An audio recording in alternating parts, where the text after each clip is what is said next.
Hi everyone, welcome to village logs. ನಾನಿವತ್ತು ನನ್ನ ಚಾನಲ್ನಲ್ಲಿ ಹೆಸರುಬೇಳೆ ಪಾಯಸ ರೆಸಿಪಿನ ನಿಮ್ಮ ಜೊತೆ ಶೇರ್ ಮಾಡ್ಕೊಳ್ತಾ ಇದ್ದೀನಿ. ಹಾಗೆ ಯಾರೆಲ್ಲ ನನ್ನ ಚಾನಲ್ನ ಸಬ್ಸ್ಕ್ರೈಬ್ ಮಾಡ್ಕೊಂಡಿಲ್ಲ, ಪ್ಲೀಸ್ ಈಗಲೇ ಹೋಗಿ ಸಬ್ಸ್ಕ್ರೈಬ್ ಮಾಡ್ಕೊಳ್ಳಿ. ಹಾಗೆ ಮುಂದೆ ಬರುವಂಥ ಒಳ್ಳೊಳ್ಳೆ ಕಂಟೆಂಟ್ ವಿಡಿಯೋಗಳಿಗೆ ನೀವು ಸಪೋರ್ಟ್ ಮಾಡ್ತೀರಾ ಅಂತ ನಾನು ತಿಳ್ಕೊಂಡಿದ್ದೀನಿ. ಹಾಗೆ ಈ ವಿಡಿಯೋದಲ್ಲಿ ಹೆಸರುಬೇಳೆ ಬಗ್ಗೆ ಆರೋಗ್ಯಕರವಾದಂಥ ಮಾಹಿತಿನ ನಿಮ್ಮ ಜೊತೆ ಶೇರ್ ಮಾಡ್ಕೊಳ್ತೀನಿ. ಬನ್ನಿ ಹಾಗಾದರೆ ಹೆಸರುಬೇಳೆ ಪಾಯಸನ ಮಾಡೋದಕ್ಕೆ ಏನೆಲ್ಲ ಸಾಮಗ್ರಿಗಳು ಬೇಕು ಅಂತ ನೋಡೋಣ. ಇಲ್ಲಿ ಹೆಸರುಬೇಳೆ ಪಾಯಸ ಮಾಡೋದಕ್ಕೆ 1 ಕಪ್ ಆಗುವಷ್ಟು ಹೆಸರುಬೇಳೆ, ಹಾಗೆ 2 ಟೇಬಲ್ ಸ್ಪೂನ್ ಆಗುವಷ್ಟು ಕಡಲೆಬೇಳೆನ ತಗೊಂಡಿದ್ದೀನಿ.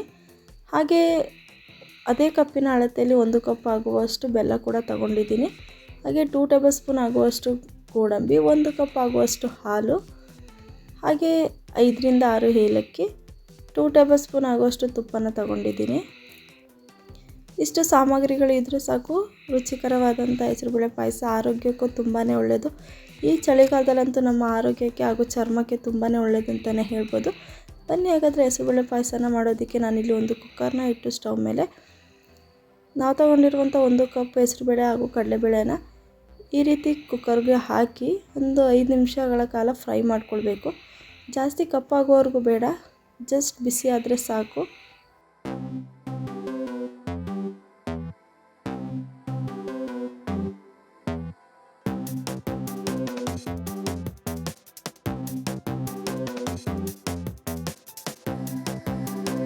ಹಾಗೆ ಫ್ರೈ ಆದಮೇಲೆ ನಾವು ಹೆಸರುಬೇಳೆನ ತಗೊಂಡಿರುವಂಥ ಕಪ್ನ ಅಳತೆಯಲ್ಲಿ 2 ಕಪ್ ಆಗುವಷ್ಟು ನೀರನ್ನು ಕೂಡ ಅದಕ್ಕೆ ಸೇರಿಸ್ಕೊಳ್ಬೇಕು. ಈ ರೀತಿ ಸೇರಿಸ್ಕೊಂಡಾದ್ಮೇಲೆ ನಾವು ಇದಕ್ಕೆ 1 ಸ್ಪೂನನ್ನು ಹಾಕೊಳ್ಳೋದ್ರಿಂದ ನೀರು ವಿಷಲಿಂದ ಹೊರಗಡೆ ಬರೋದಿಲ್ಲ. ಹಾಗೆ ಈ ರೀತಿ ಮಿಕ್ಸ್ ಮಾಡಿ ಆದಮೇಲೆ ಲಿಟರ್ನ ಕ್ಲೋಸ್ ಮಾಡಿ 3 ವಿಷಲ್ ಹೊಡೆಸ್ಕೊಳ್ಬೇಕು. 3 ವಿಷಲ್ ಹೊಡೆಸ್ಕೊಂಡ್ರೆ ಸಾಕು, ಹೆಸರುಬೇಳೆ ನಮಗೆ ಪಾಯಸಕ್ಕಾಗುವಷ್ಟು ರೆಡಿ ಆಗಿರುತ್ತೆ. ಈಗ ನಾವಿಲ್ಲಿ ಪಾಯಸನ ಮಾಡೋದಕ್ಕೆ ಒಂದು ಪಾತ್ರೆನ ಸ್ಟವ್ ಮೇಲೆ ಇಟ್ಟು ಮೊದಲಿಗೆ ನಾವಿಲ್ಲಿ ಬೆಲ್ಲನ ಹಾಕ್ಕೊಳ್ಬೇಕು. ಅದಕ್ಕೆ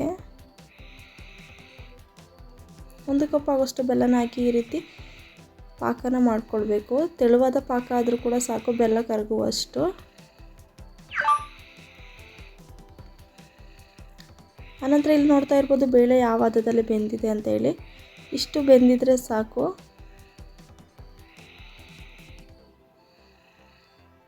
ಹಾಗೆ ಬೇಳೆಗೆ ನಾವಿಲ್ಲಿ ಸ್ವಲ್ಪ ನೀರನ್ನು ಸೇರಿಸ್ಕೊಂಡು ಸ್ಮೂತಾಗೇ ಮಿಕ್ಸ್ ಮಾಡ್ಕೊಳ್ಬೇಕು. ಅಷ್ಟೊಂದು ಸ್ಮ್ಯಾಶ್ ಮಾಡುವಂಥ ಅವಶ್ಯಕತೆ ಇರೋದಿಲ್ಲ.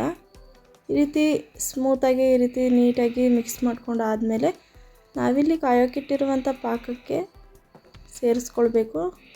ನಾನಿಲ್ಲಿ ಹೆಸರುಬೇಳೆಯನ್ನು ಸೇರಿಸ್ಕೊಳ್ಳುವಾಗ ವಿಡಿಯೋ ಸ್ವಲ್ಪ ಸ್ಕಿಪ್ ಆಗಿದೆ. ಬೆಲ್ಲದ ಪಾಕಕ್ಕೆ ನಾವು ಬೇಯಿಸ್ಕೊಂಡಿರುವಂಥ ಹೆಸರುಬೇಳೆನ ಕೂಡ ನಾವಿಲ್ಲಿ ಸೇರಿಸ್ಕೊಳ್ಬೇಕು.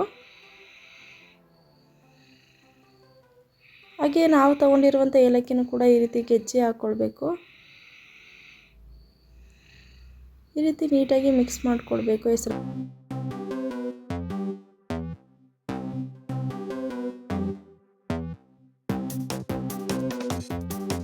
ಹಾಗೆ ಈ ಕುದಿಯುವ ಹಂತದಲ್ಲಿ ನಾವು ತಗೊಂಡಿರುವಂಥ 1 ಕಪ್ ಹಾಲನ್ನು ಕೂಡ ಪಾಯಸಕ್ಕೆ ಸೇರಿಸ್ಕೊಳ್ಬೇಕು.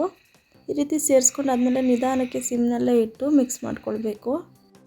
ಹೆಸರುಬೇಳೆಯಲ್ಲಿ ಏನೆಲ್ಲ ಆರೋಗ್ಯಕರವಾದಂಥ ಅಂಶಗಳು ಇದ್ದಾವೆ ಅಂತ ಹೇಳಿದ್ರೆ, ಈ ಚಳಿಗಾಲದಲ್ಲಿ ಸಾಮಾನ್ಯವಾಗಿ ಚರ್ಮ ಬಿಗಿತಾನೇ ಇರುತ್ತೆ. ಈ ರೀತಿ ವಾರದಲ್ಲಿ ಒಮ್ಮೆ ಆದರೂ ಹೆಸರುಬೇಳೆ ಪಾಯಸನ ಮಾಡಿ ಕುಡಿಯೋದ್ರಿಂದ ಚರ್ಮದ ಬಿಗಿತವೂ ಕೂಡ ಕಡಿಮೆ ಆಗುತ್ತೆ. ಹಾಗೆ ಇದರಲ್ಲಿ ಕಬ್ಬಿಣಾಂಶದ ಖನಿಜಾಂಶವೂ ಇರೋದ್ರಿಂದ ನಮ್ಮ ಆರೋಗ್ಯ ಕೂಡ ತುಂಬಾ ಒಳ್ಳೆಯದು. ಹಾಗೆ ಇದರಿಂದ ಕೆಂಪು ರಕ್ತ ಕಣಗಳು ಕೂಡ ಕೂಡ್ತವೆ ಅಂತಲೇ ಹೇಳ್ಬೋದು. ಹಾಗೆ ನಿಮ್ಮಲ್ಲೇನಾದರೂ ಮಕ್ಕಳು ಅಥವಾ ವಯಸ್ಸಾದವರು ಇದ್ದರೆ ಈ ರೀತಿ ವಾರದಲ್ಲಿ ಒಮ್ಮೆ ಆದರೂ ಹೆಸರುಬೇಳೆಯಿಂದ ಏನಾದರೂ ಕೂಡ ಮಾಡಿ ಕೊಡೋದ್ರಿಂದ ಅವರ ಡೈಜೆಷನ್ ಕೂಡ ಇಂಪ್ರೂವ್ ಆಗುತ್ತೆ ಅಂತಲೇ ಹೇಳ್ಬೋದು. ಮಕ್ಕಳಲ್ಲಿ ಹಾಗೂ ವಯಸ್ಸಾದವರಲ್ಲಿ ಜೀರ್ಣಕ್ರಿಯೆ ಅನ್ನೋದು ಸ್ವಲ್ಪ ಕಡಿಮೆನೇ ಇರುತ್ತೆ. ಹಾಗಾಗಿ ಅವರಿಗೆ ಈ ರೀತಿ ಹೆಸರುಬೇಳೆಯಿಂದ ಏನಾದರೂ ಒಂದು ರೆಸಿಪಿನ ಮಾಡಿ ಕೊಡೋದ್ರಿಂದ ಅವರಿಗೆ ಜೀರ್ಣಕ್ರಿಯೆ ಕೂಡ ಸುಧಾರಿಸುತ್ತೆ ಅಂತಲೇ ಹೇಳ್ಬೋದು.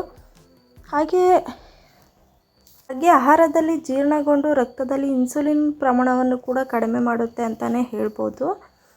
ಹೆಸರುಬೇಳೆ ಪಾಯಸಕ್ಕೆ ಫೈನಲ್ ಟಚ್ನ ಕೊಡೋದಕ್ಕೆ ನಾನಿಲ್ಲಿ ಒಂದು ಪ್ಯಾನ್ನ ಇಟ್ಟು ಅದಕ್ಕೆ 2 ಟೇಬಲ್ ಸ್ಪೂನ್ ಆಗುವಷ್ಟು ತುಪ್ಪನ ಹಾಕಿ ಈ ರೀತಿ ತುಪ್ಪ ಕರಗಿ ಆದಮೇಲೆ ಸ್ವಲ್ಪ ಬಿಸಿ ಆದಮೇಲೆ ನಾವು ತಗೊಂಡಿರುವಂಥ ಗೋಡಂಬಿನ ಅದಕ್ಕೆ ಹಾಕ್ಕೊಂಡು ಸ್ವಲ್ಪ ಬ್ರೌನ್ ಕಲರ್ ಆಗೋವರೆಗೂ ಫ್ರೈ ಮಾಡ್ಕೊಳ್ಬೇಕು.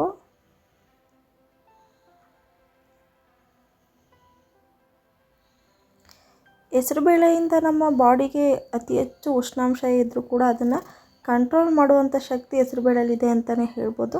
ಯಾರಿಗೆಲ್ಲ ಆಗಾಗ ಬಾಡಿ ಹೀಟ್ ಆಗ್ತಾ ಇರ್ತದೆ ಅವರು ವಾರಕ್ಕೊಮ್ಮೆ ಈ ರೀತಿ ಹೆಸರುಬೇಳೆಯಿಂದ ಏನಾದರೂ ಕೂಡ ರೆಸಿಪಿನ ಮಾಡಿ ನೀವು ತಿನ್ಬೋದು.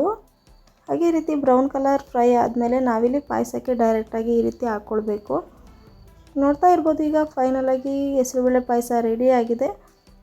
ಎಲ್ಲರೂ ಕೂಡ ತುಂಬಾ ಇಷ್ಟಪಟ್ಟು ತಿನ್ನುವಂಥ ಹೆಸರುಬೇಳೆ ಪಾಯಸ, ಅದು ತುಂಬಾ ಸುಲಭವಾಗಿ ಕೂಡ ರೆಡಿ ಆಗುತ್ತೆ ಅಂತಲೇ ಹೇಳ್ಬೋದು.